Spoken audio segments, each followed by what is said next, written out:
Boa tarde a todos. Agradeço a presença de todos e também do nosso autor aqui, Marcelo Moutinho. Na verdade, hoje o diálogo traz uma reflexão a respeito da batalha aí com a passagem do tempo e uma realidade onde o Rio de Janeiro se apresenta e a nossa vida vai mudando rapidamente sem que nós possamos perceber e observar o que nos cerca.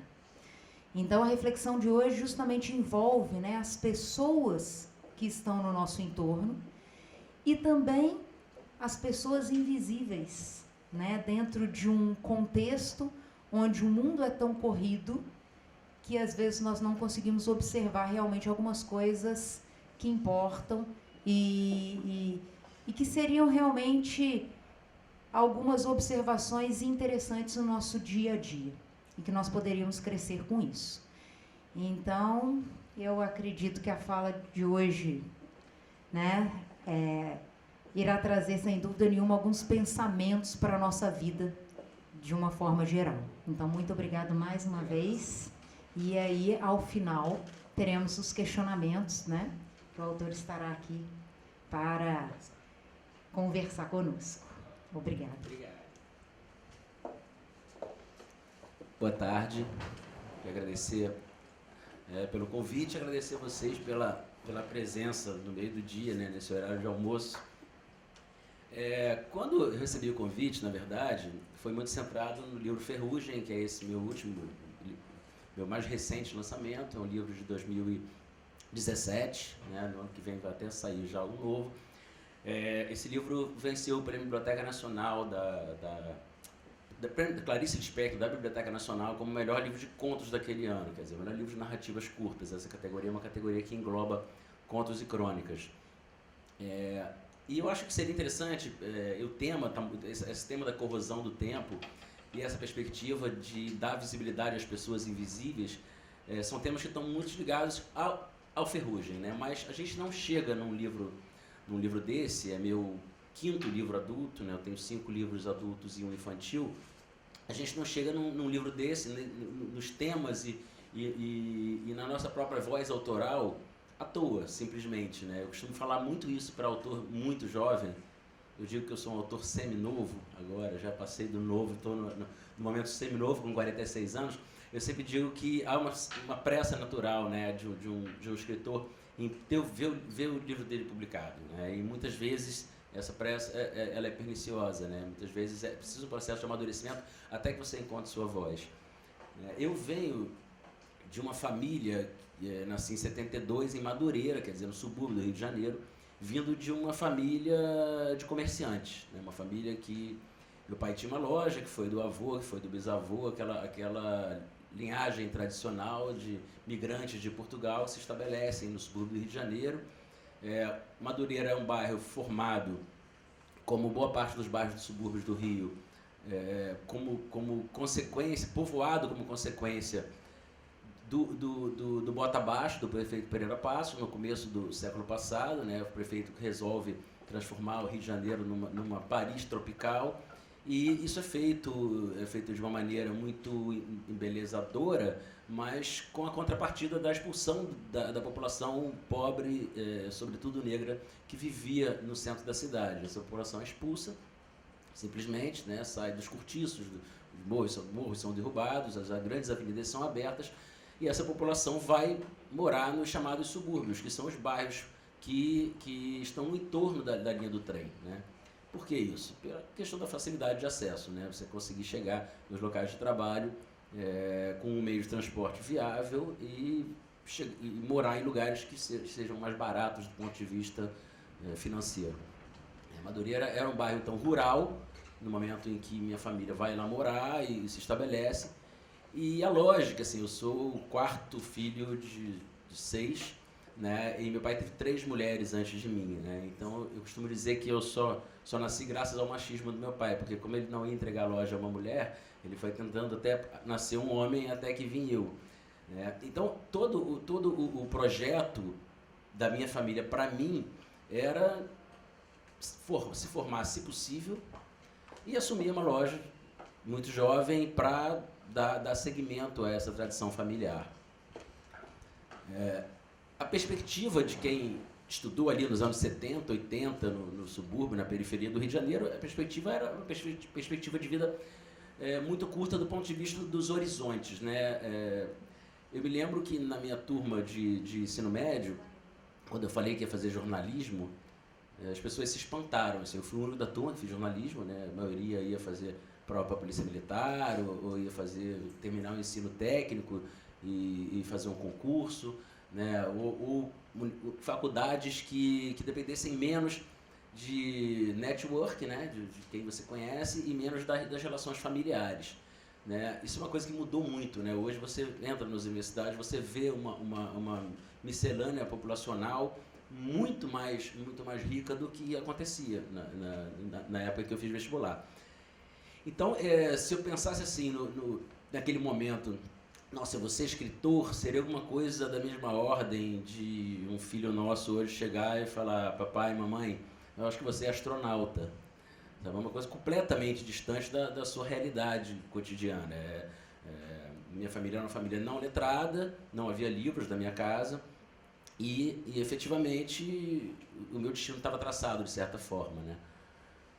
Isso começa a mudar quando, por conta de um livro, né, a minha irmã, uma das irmãs mais velhas, eu tinha brigado com minha mãe nesse dia, não lembro exatamente porque, eu era muito pequeno, e ela me apresenta uma história de um livro chamado Flits, um livro do Ziraldo, que é a história de uma cor que não encontra seu lugar no mundo. Né? Flits é uma cor e ela percorre o mundo olhando para as coisas e procurando alguma cor com qual ela se identifique. Ela fala: não, o amarelo olha para o sol e fala: o sol é amarelo. Né? O azul olha para o céu e fala: o céu é azul. Eu sou Flits, eu olho para tudo e nada é Flits.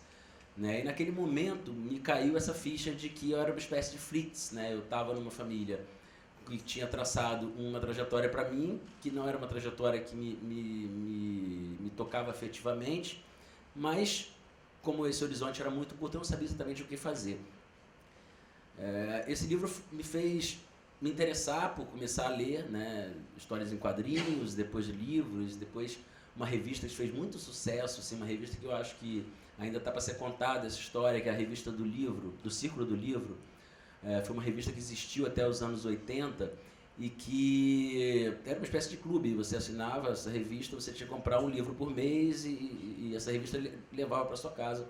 Você recebia todo mês uma espécie de resenha do que saiu ultimamente, com a obrigação de comprar um livro por mês.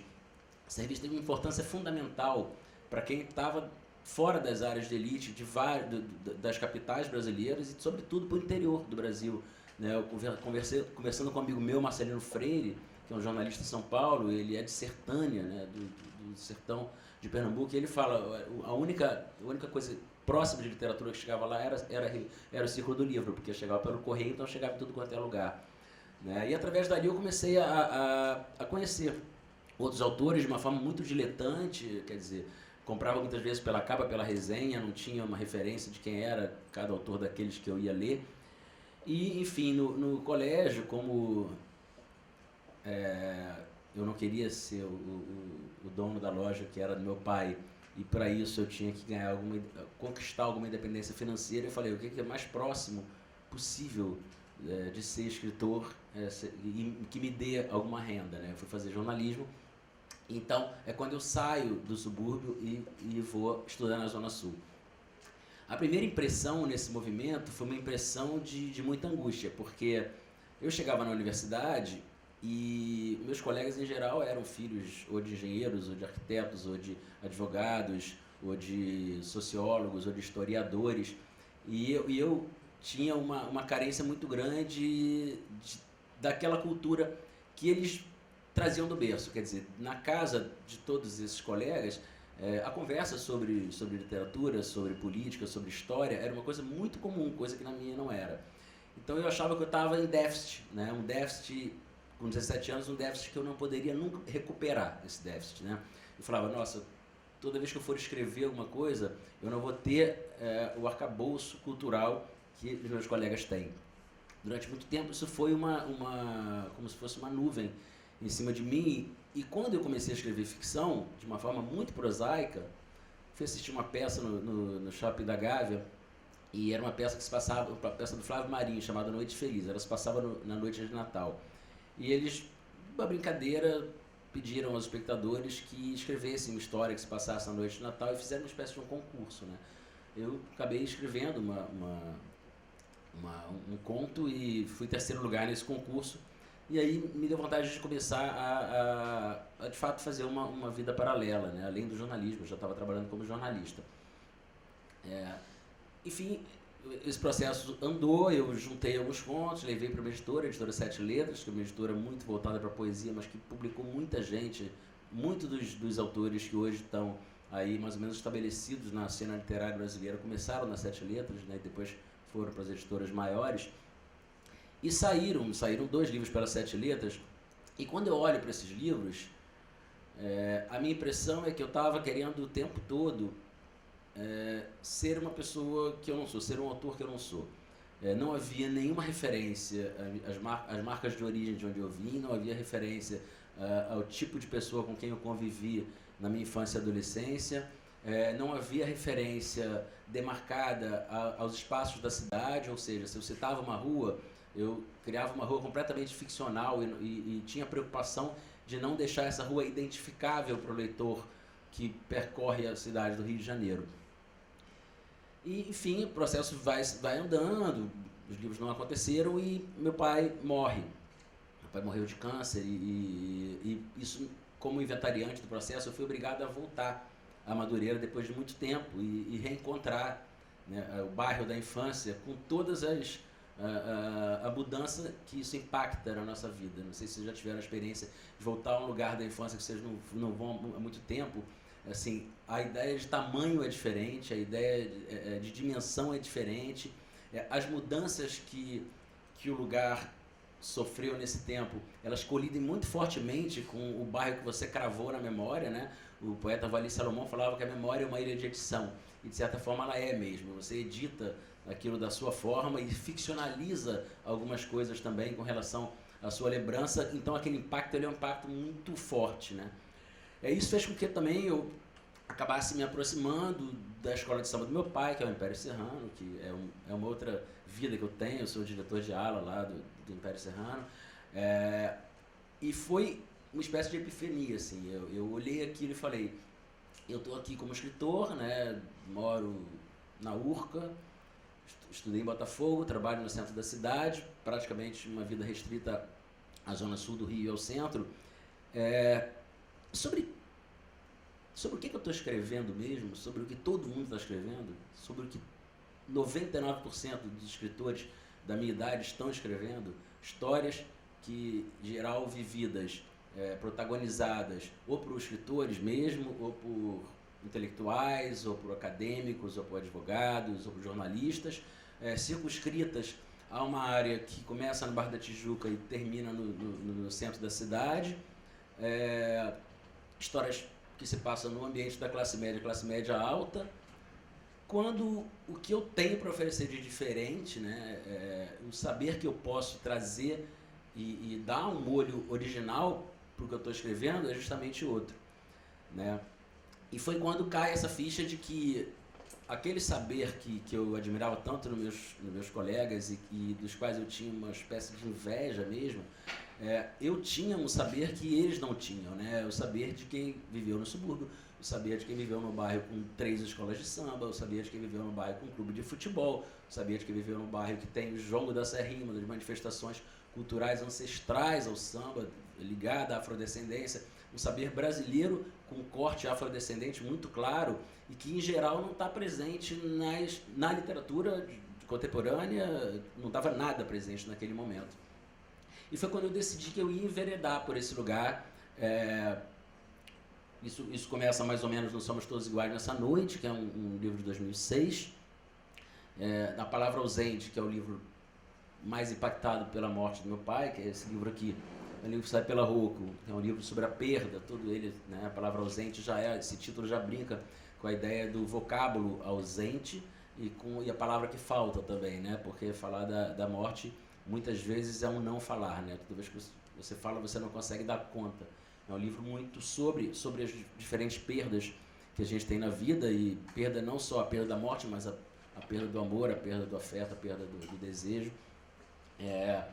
Nesse meio tempo, saiu Na Dobra do Dia, que é um livro de crônicas, que essa questão levantada aí sobre o olhar para a cidade se exacerba, porque eu tinha que entregar toda quarta-feira um texto novo, e quando você começa a fazer isso, é muito tranquilo, mas depois de 3 anos, você ter que escrever um texto toda semana, te obriga a você começar a andar pela cidade com os olhos bem abertos. O Walter Benjamin, que é um ensaísta, filósofo alemão, ele escreveu um livro sobre a Berlim, da época dele, de 1900, e ele dizia que o cronista deve andar pela cidade como a gente anda quando se perde numa floresta, numa selva, né?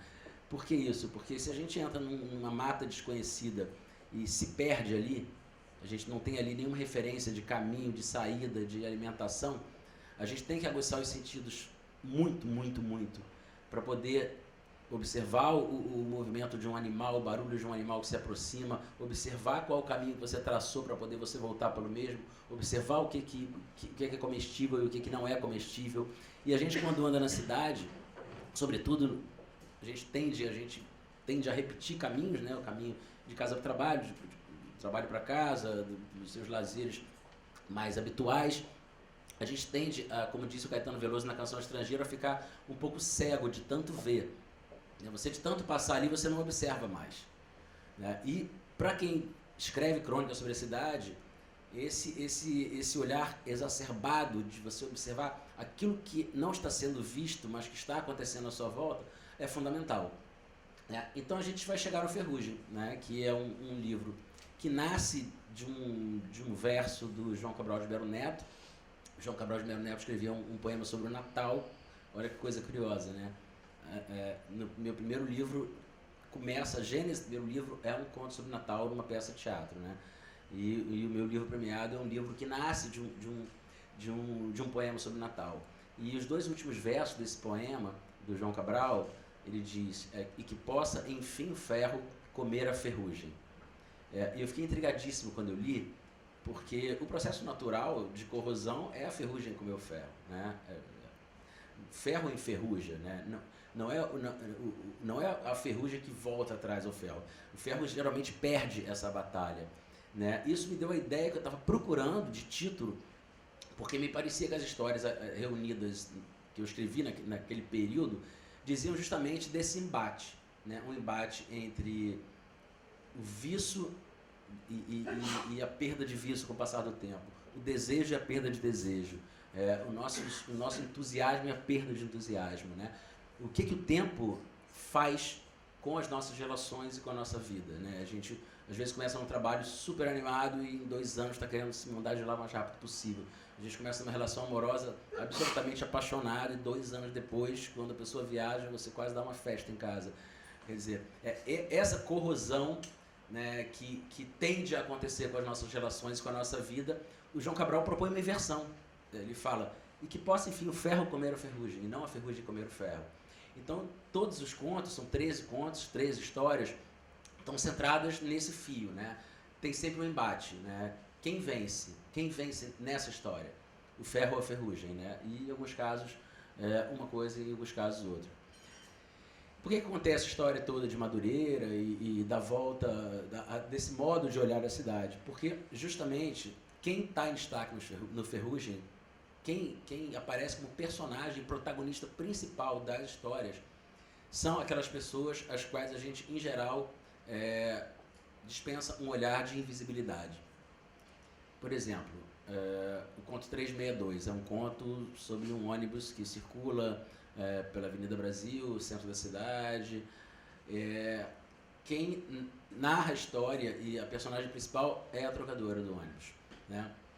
Que é uma personagem que, quando a gente entrava no ônibus, era alguém para quem você dava o dinheiro e pegava o troco, mas você não sabia o nome, não imaginava que por trás daquela pessoa existe um longo fio histórico de dores, de prazeres, de delícias, de perdas.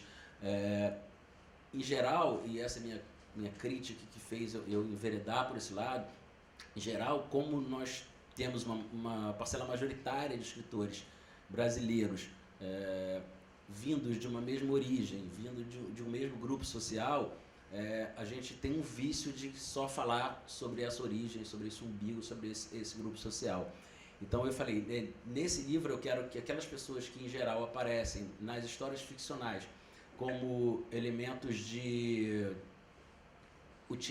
utilitários, elementos de complemento, tudo bem, pode aparecer uma balconista de loja, uma caixa de supermercado, num conto ou num romance, mas em geral ela não é a protagonista do romance. Em geral ela é alguém que está servindo alguém, e é uma relação muito próxima da que a gente tem na vida cotidiana, que é aquela relação de ter uma relação com essa pessoa a partir da lógica utilitária. Ela está ali para me prestar o serviço, eu estou aqui para ter esse serviço prestado e ok.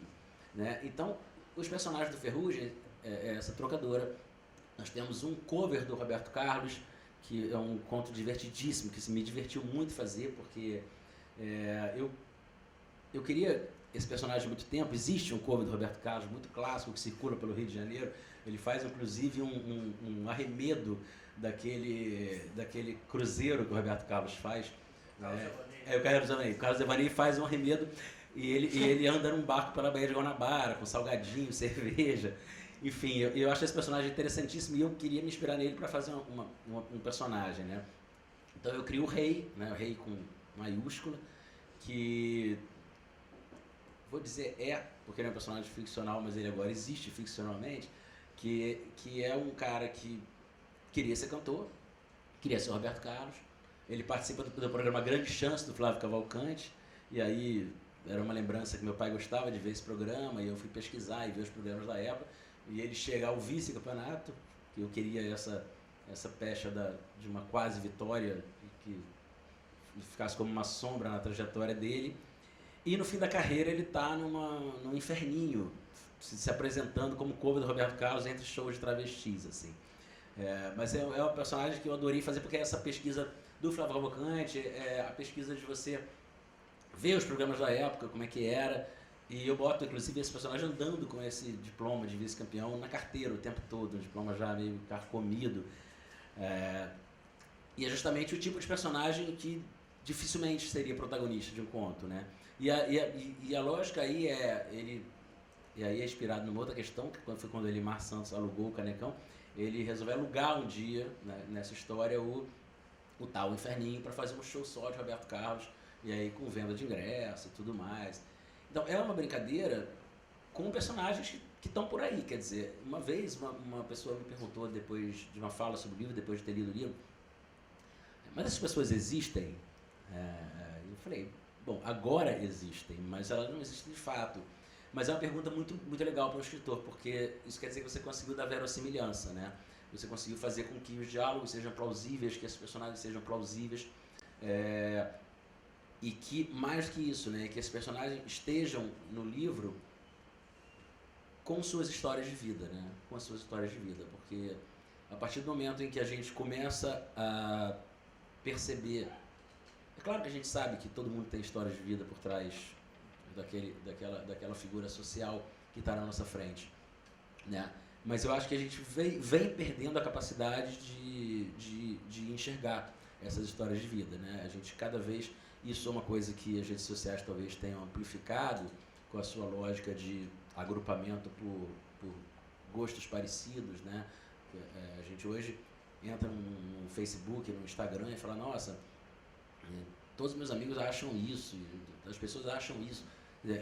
A nossa perspectiva é que os cariocas, os fluminenses, os brasileiros acham uma coisa que, na verdade, são as pessoas que nos cercam que acham, porque só aparece pra gente, por causa do algoritmo, aquilo que a gente já costuma consultar, acessar e ver, né? Então, a rede social talvez tenha atomizado a nossa vida ainda mais do que ela já era atomizada, né? A gente já tem uma tendência, né, quando eu falo que o carioca não conhece sua cidade, né? Esses dias eu participei de uma antologia com contos moçambicanos, que eram contos moçambicanos e contos brasileiros, e aí o autor moçambicano, um deles estava dizendo, vai ser importante para a gente agora vai conhecer um pouco mais, né? Nós que somos de Moçambique, conhecer um pouco mais do Brasil, vocês que são do Brasil, conhecer um pouco mais do Moçambique. Eu falei, amigo, Os cariocas não conhecem o Rio de Janeiro. Rio de Janeiro. Quando eu converso com amigos assim que nasceram e viveram na Zona Sul a vida toda, Madureira talvez tenha ido na quadra da Portela, numa van alugada, assim, um dia, sabe? Mas boa parte da cidade não se conhece, né? E a gente fala de Rio de Janeiro a partir de alguns estereótipos que foram criados sobre a cidade. E esse é outro traço do Ferrugem, demarcar bairros que também não aparecem, em geral, na literatura brasileira, demarcar de uma forma muito concreta, com nome de rua, com nome de construções, nomes de praças. Quando eu estive falando sobre esse livro num evento super legal que tem na estação central do metrô, eles, na verdade, compram 100 livros e distribuem para os passantes ali. No final, as pessoas foram lá conversar comigo e pegar a dedicatória e tal, e era impressionante como era recorrente essa fala. Nossa, tem um conto seu que fala da Polo 1, a Polo 1 na Estrada da Portela. Eu nunca imaginei que fosse ver a Polo 1, onde minha mãe comprava, não sei o que lá, num livro, né? Porque a nossa lógica ainda é a lógica do livro repetir os estereótipos da cidade, ou, mais grave, né, o que acontece nas escolas, você apresentar a literatura para uma pessoa que nunca viu literatura na vida, dando para ele Iracema do José de Alencar, sabe? Uma história sobre uma Índia completamente distante da realidade dele, de um autor que ele vê numa foto preta e branca, completamente distante também do entorno dele, e a pessoa fala, nossa, é isso que é literatura? Então não quero saber disso, é muito chato, não quero saber. Uma linguagem empolada, completamente fora, e a gente na verdade, está produzindo não leitores, né? Produzindo não leitores, quando ele poderia estar lendo uma crônica do Rubem Braga, que é um autor canônico também, mas que está muito mais próximo da realidade, da cidade, da vida urbana e tudo mais. Então essa demarcação é uma demarcação que o Ferrugem faz não só com os personagens que eu chamo de personagens invisíveis, mas também com as partes invisíveis da cidade, dá visibilidade a essas partes invisíveis da cidade, né? Até porque eu acredito num condão que a literatura tem, que a gente inevitavelmente vai morrer, né? A gente vai morrer, as coisas vão acabar, isso é uma coisa que não tem jeito e que a gente tem que lidar desde que nasceu e sabe disso, né? Quer dizer, desde um pouco depois que nasceu, né? Eu tenho uma filha de 4 anos que ela veio, mas quando a pessoa morre nunca mais volta?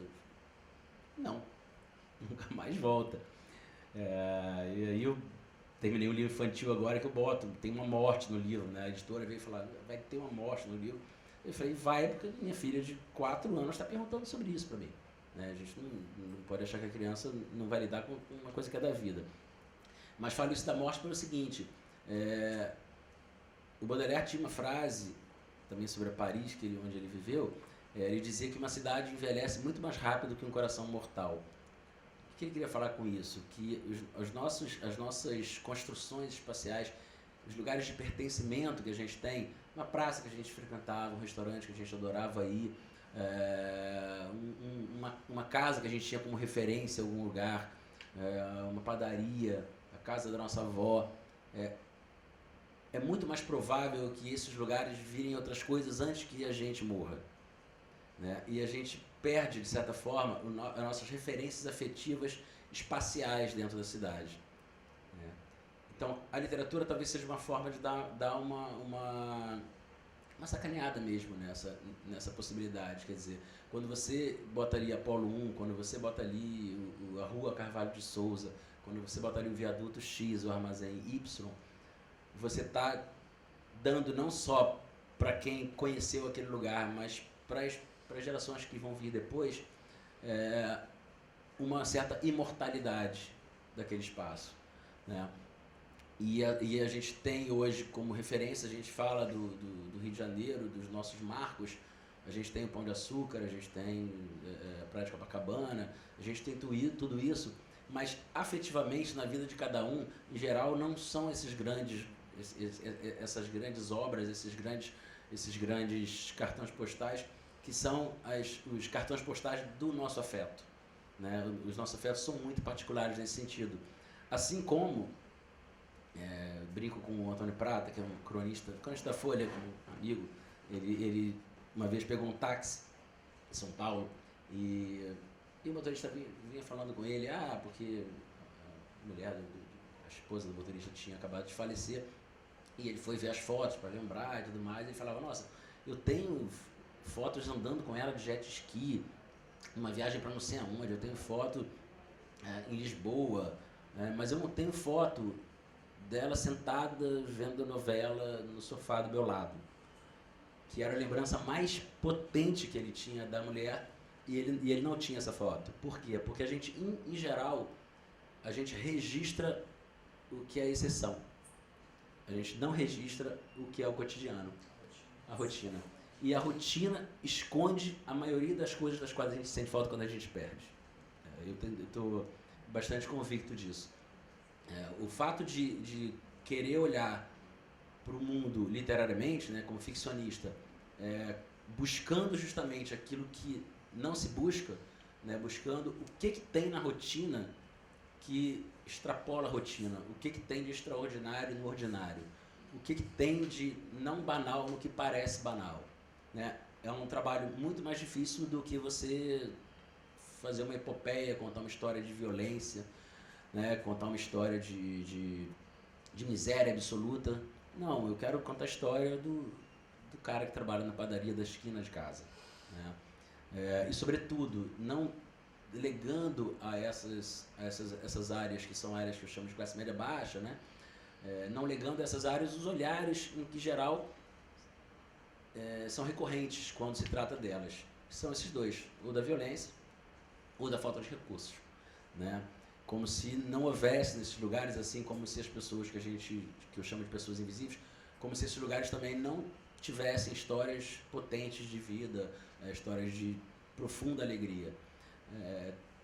Só para antes passar para conversar com vocês, porque a ideia na verdade é uma conversa, eu tenho um projeto literário no Complexo da Maré, que é um complexo de favelas, né, na Avenida Brasil. É um projeto que eu faço com uma amiga jornalista que basicamente dá aulas abertas para eles sobre os livros que vão cair no Enem, ou que vão cair na prova da UERJ, os pré-vestibulandos de lá, que são pessoas com carência de recursos, naturalmente, e conseguir com um grupo de amigos via rede social a doação dos livros que eles precisam ler para essa prova, né? No ano retrasado, a última aula era sobre Dom Casmurro, e essa é uma aula muito, muito importante, porque era o que caía na redação da UERJ, que é a universidade que eles mais prezam entrar. E eu tinha convidado uma professora do FRJ que nunca tinha entrado numa favela. Ela estava com certo temor, eu falei, não, de fato, o Centro de Arte, que é onde a gente dá essas aulas, é a 100 metros da Avenida Brasil, não é tão dentro da favela assim. Você não passa pelo tráfico armado, por exemplo, que para ir na biblioteca passa. Eu já estou mais ou menos acostumado de ir lá. Existe, claro, essa coisa, né, que se criou, como se cria nas guerras, né, a gente vive uma guerra também, de um certo respeito do espaço daquele que está indo lá ensinar. Ninguém se mete com você e tal. Mas nesse dia, quando eu acordei, estava indo para o trabalho ouvindo a CBN, e aí o chefe do tráfico da Rocinha estava refugiado, a polícia estava atrás dele e tal, tinha dado a notícia que ele estava na Maré. Eu falei, nossa, ferrou, né? Porque a polícia vai ocupar, vai estar um caos. Aí liguei para lá e eles falaram, aí, né, primeira aula de Brasil e de Rio de Janeiro que eu tive nesse dia. Falei com a coordenadora do curso, ela falou, não, a polícia vai ficar até as 13 horas, a partir das 13 está tranquilo. Aí eu contei essa história na França, quando eu fui num evento lá. Eu falei assim, como assim está tranquilo? Quando a polícia vai embora que está tranquilo? Ela falou, não, é porque aí, para vocês que estão vindo aqui dar aula, o tráfico não vai se meter com vocês, mas tendo a polícia pode ter um conflito e se perdeu completamente o controle. Eu falei, bom, é razoável, do ponto de vista racional, é razoável o cara está falando. Então eu liguei para tal professora e disse a ela, olha, não contei essa história, porque senão ela não iria, mas falei, não, vamos conseguir ter a aula, realmente para eles é muito importante, eram 150 alunos, pra vocês terem ideia, é um complexo de várias favelas, então da Vila do João, que é uma das séries do pré-vestibular, até o lugar onde a gente dá a aula, são 40 minutos de van por dentro da favela, né, que eles colocam lá para as crianças irem. Então é uma grande estrutura, movimentação para a gente conseguir ter uma aula dessa. O cancelamento é muito complicado. E a prova era logo depois. E aí combinei com ela de ela pegar um Uber até ali a Avenida Brasil e eu ia entrar com ela. E de fato nesse dia o tráfico estava na rua, né? Eu nunca tinha visto o tráfico até ali a ponta, o tráfico estava ali, e ela me deu a mão, assim, nós entramos de mão dadas, assim, caminhando esses 100 metros, e ela não falando com ninguém, e eu dando boa noite. Eu dou boa noite para todo mundo. Deu boa noite, tá com fuzil, dou boa noite, dou boa noite para todo mundo. Deu boa noite e tal. Só que estava muito tenso, assim, não fico tenso naturalmente, mas estava muito tenso pela situação. Eu banquei que ela poderia ir, as armas que estavam ali muito presentes e tal. E quando a gente entra no Centro de Arte da Maré, que é a sede do evento, eu escuto uma música clássica tocando. E tem assim umas 40 meninas, entre 7 e 10 anos, fazendo aula de balé. Aí eu apresentei a professora para a coordenadora, né? Falei, olha, eu vou beber uma água ali. Me fechei no banheiro, tive uma catástrofe, uns 20 minutos de choro, porque aquela tensão com o impacto da naturalidade com que aquelas meninas estavam ali fazendo balé, naturalidade absoluta. O tráfico está na rua, a polícia invadiu, tem aula de balé 7 horas no Centro de Arte. E aí foi quando me cai a terceira ficha, né? É exatamente isso. Quando a gente vai abordar a comunidade da Maré, a gente raramente vai falar da aula de balé.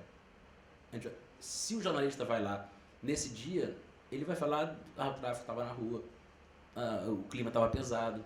Ele não vai falar da aula de balé, que é o cotidiano das pessoas, da boa parte das pessoas, da grande maioria das pessoas que moram ali, né? Então, eu pensei, com a perspectiva do Ferrugem e do próximo livro que eu terminei agora, que é isso mesmo, eu quero falar da aula de balé.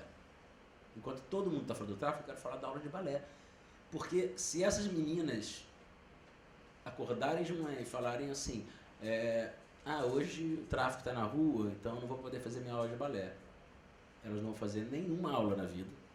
Não é só de balé, não vai fazer aula nenhuma, não vai entrar para a universidade, não vai ter uma vida diferente do que talvez ela queira ter com relação aos antepassados. E que escolha se tem? A escolha é viver ou não viver, né? Então, eu acho importante, como escritor, trazer para fora desse mundo, porque eu não vou dizer para a mãe da menina que é incrível ela fazer uma aula de balé lá, porque ela vai dizer, mas isso é meu cotidiano. Mas eu preciso dizer, para quem está fora desse lugar, sobretudo, que existem muitas cidades dentro dessa cidade, que existem muitas pessoas, muitos personagens, muitos protagonistas dentro de uma cidade que, em geral, restringe o protagonismo a certo tipo de classe social e certo tipo de profissão, que existem vários espaços geográficos muito potentes de cultura própria e de significados que estão fora do nosso circuito tradicional do cartão postal, né, das zonas de elite do Rio de Janeiro. E como escritor é o que eu venho tentando fazer. Então, o Ferrugem com essa perspectiva da relação do ferro e da ferrugem, né, que eu acho também que um livro de contos, um livro de histórias que são distintas, com personagens distintos, tem que ter algum motivo para elas estarem reunidas como livro, né? Não acho que você juntou, eu escrevi 10 histórias nos últimos anos, vou juntar as 10 histórias lá sem motivo nenhum. Eu acho que tem que ter uma coesão, né? Mas a perspectiva é essa, de falar de uma cidade que não é falada e mostrar a potência de vidas que em geral são invisibilizadas. Enfim, era isso. Obrigado. Agora eu queria conversar com vocês, porque eu não sou professor, eu sou escritor. Obrigado.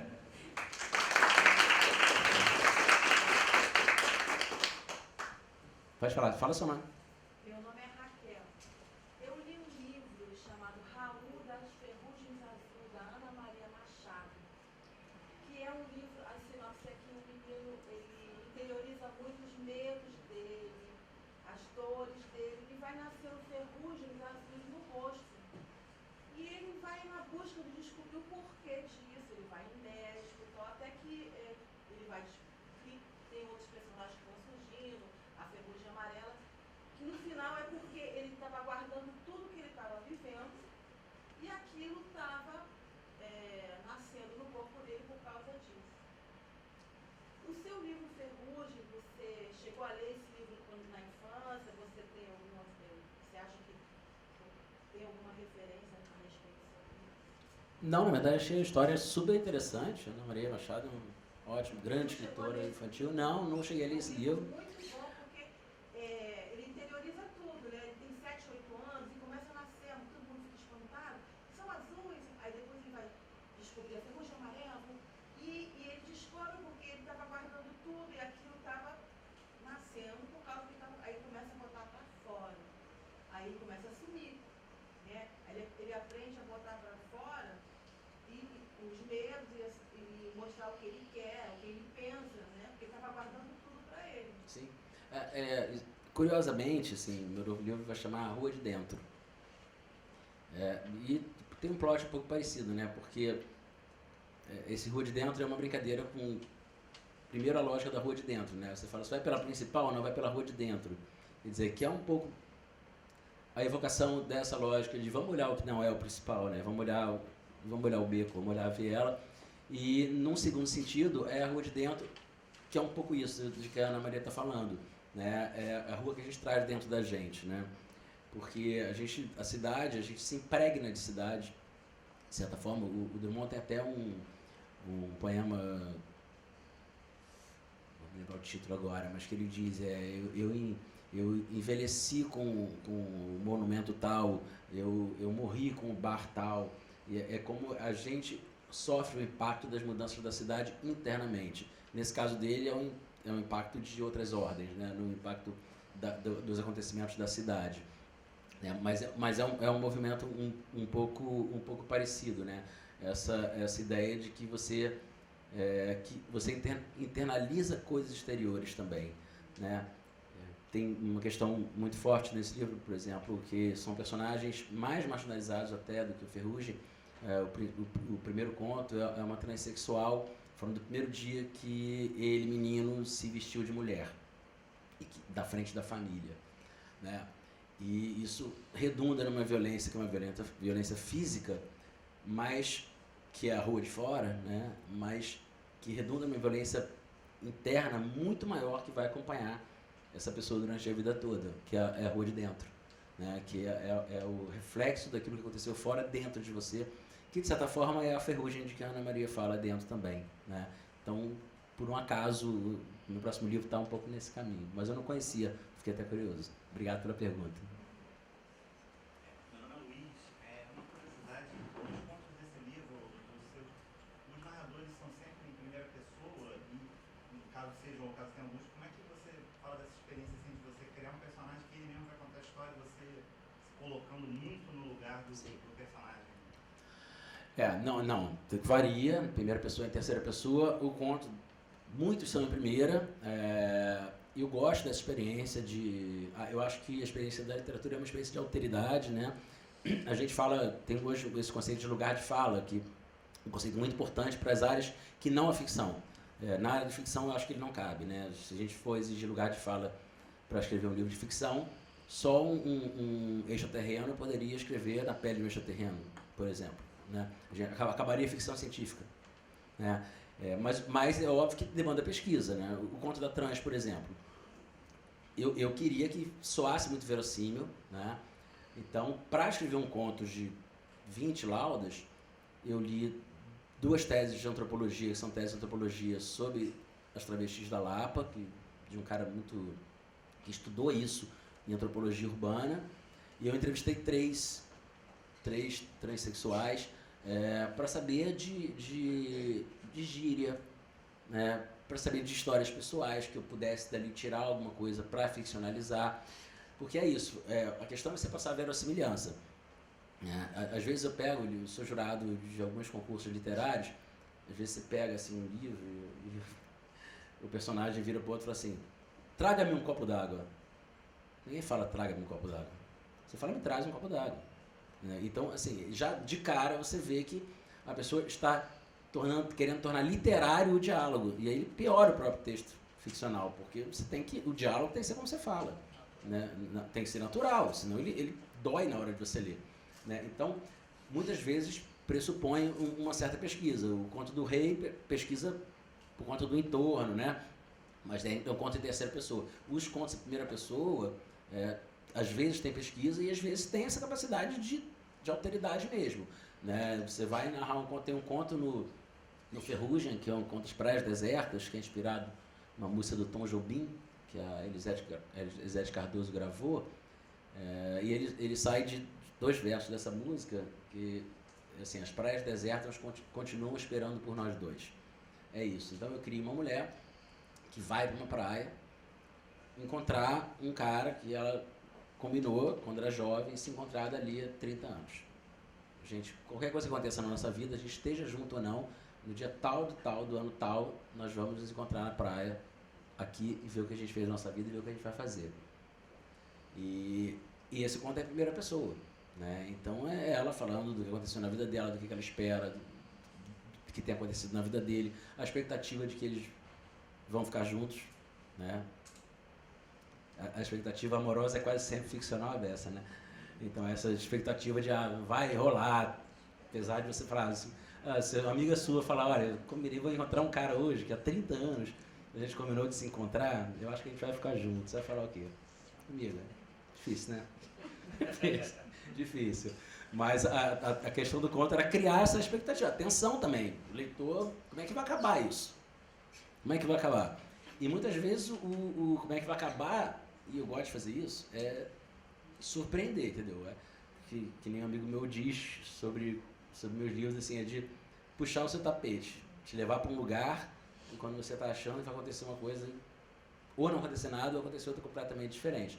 Mas é uma experiência que muitas vezes pressupõe você conversar com pessoas que viveram situações parecidas, né? Ainda mais no caso, assim, pesado como esse, que é a história da transexual. Eu sempre fiquei curioso, como é que é, porque tudo bem, ela se traveste há 20 anos, então já é normal botar uma roupa de mulher e ir pra rua, mas a primeira vez, eu vou encarar o mundo hoje vestida de mulher, entendeu? Eu acho que isso é uma cena muito, muito impactante para fora, mas tão a mais para dentro, né? É um espelho mesmo. Qual o caminho dos novos autores? Eu, por exemplo, eu tive 2 filhas, uma filha minha hoje é pré-adolescente, mas assim que ela tinha 3 anos, eu escrevi e ilustrei um livro chamado Mosquito Vegetariano e Bebê Rosado, que tem um final surpreendente. É pena que eu não consegui editar, porque eu sou da área, eu sou formada em publicidade e propaganda pela Raíla Alonso, mas eu trabalho aqui, fiz concurso. Como uma pessoa comum como eu vi que você teve uma trajetória difícil, consegue editar um livro que eu acho assim que as pessoas estão perdendo por não ler. O Mosquito Vegetariano e o Bebê Rosado. Como eu faço? Então, já foi mais fácil.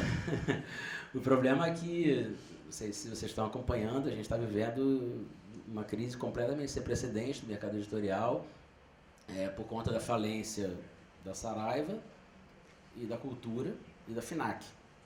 Então a gente tinha 3 grandes fontes pagadoras do mercado editorial brasileiro.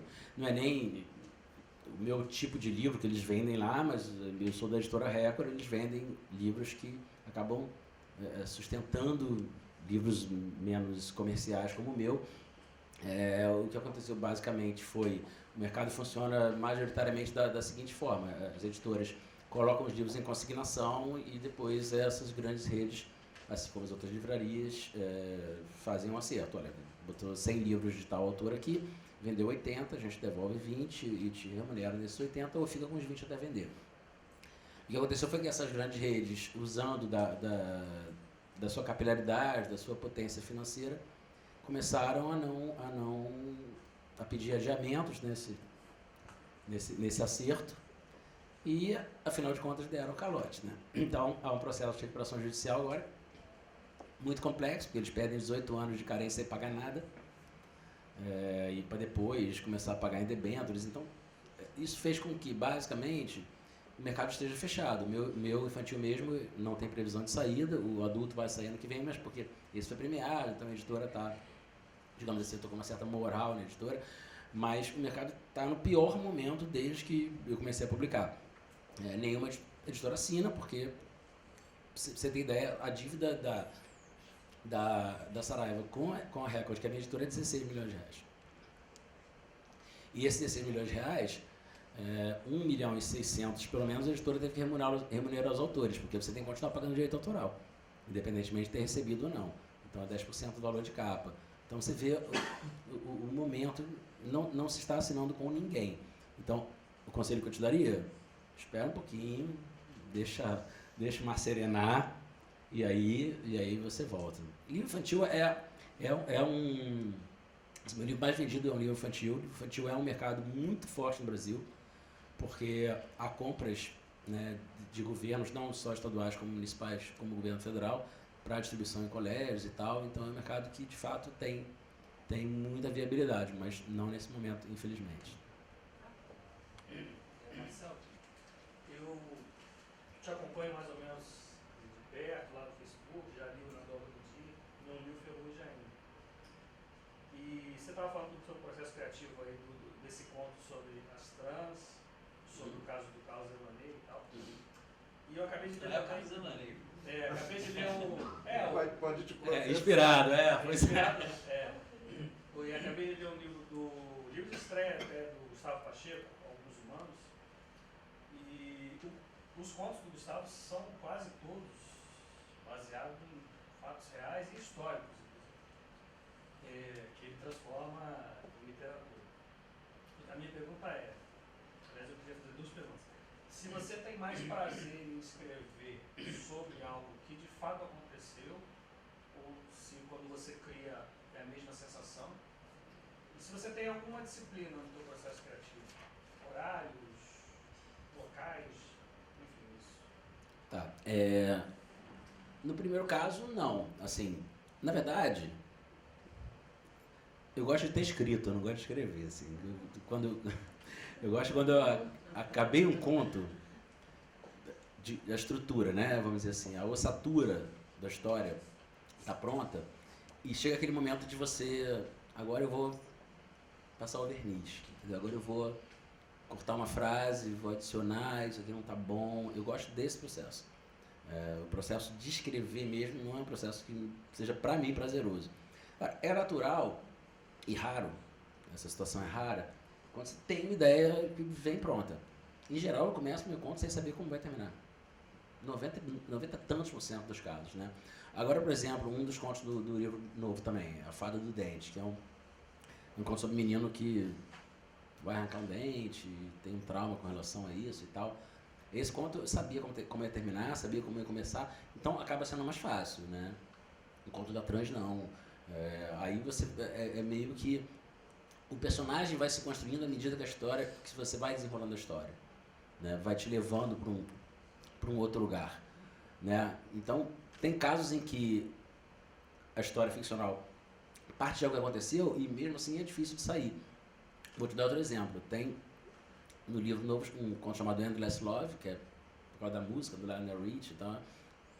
E eu estava dentro de um táxi e o taxista estava pediu licença para ver o Caldeirão do Hulk.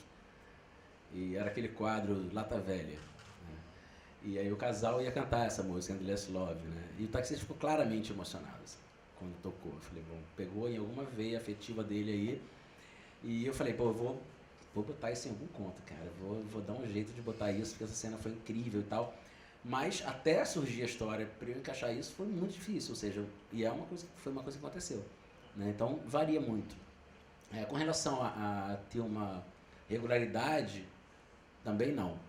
O fato de eu trabalhar como jornalista, né, quer dizer, eu passo o dia ou escrevendo texto, ou revisando o texto dos outros, ou tendo ideias de comunicação, é um pouco massacrante do ponto de vista de você chegar em casa e falar, nossa, agora o que eu vou fazer, sabe? Eu vou ver o Fluminense, eu vou ver uma série, vou brincar com a minha filha, ou eu vou sentar e fazer exatamente o que eu estava fazendo durante o dia todo.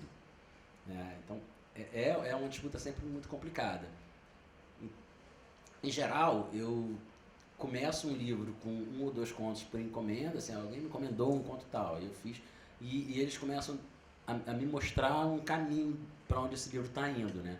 No caso do livro que vem aí, sabe, começo do ano que vem, foi completamente inusual, porque em 2 meses eu escrevi 6 contos. Foi uma espécie de catarse criativa mesmo, veio e eu falei, eu ia entregar o livro em setembro, estou entregando esse mês, e foi uma onda.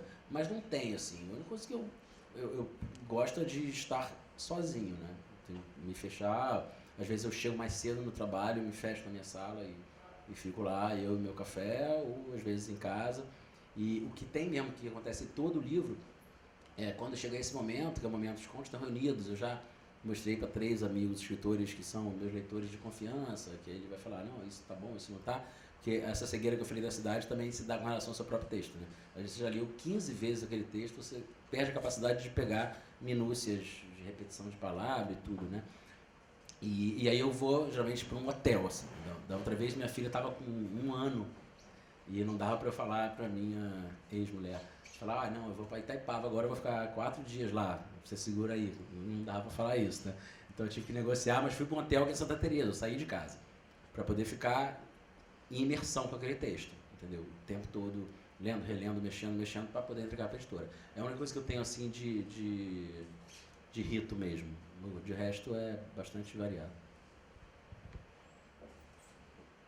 Isso é interessante.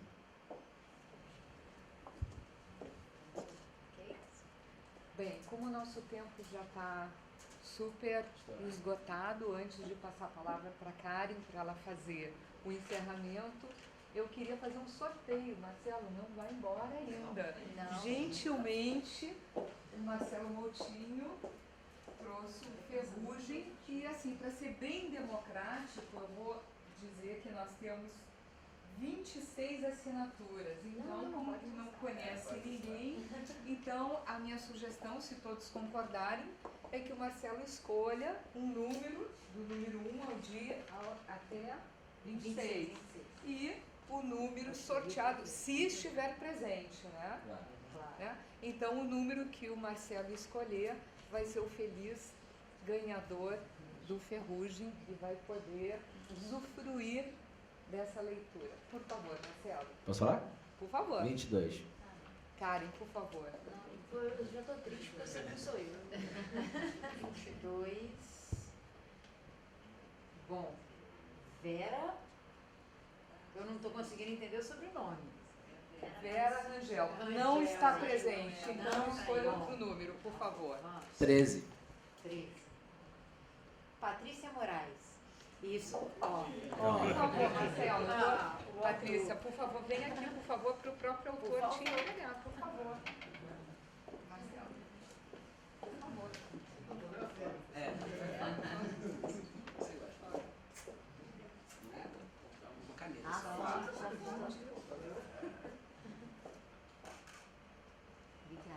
Obrigada. Karen, fala com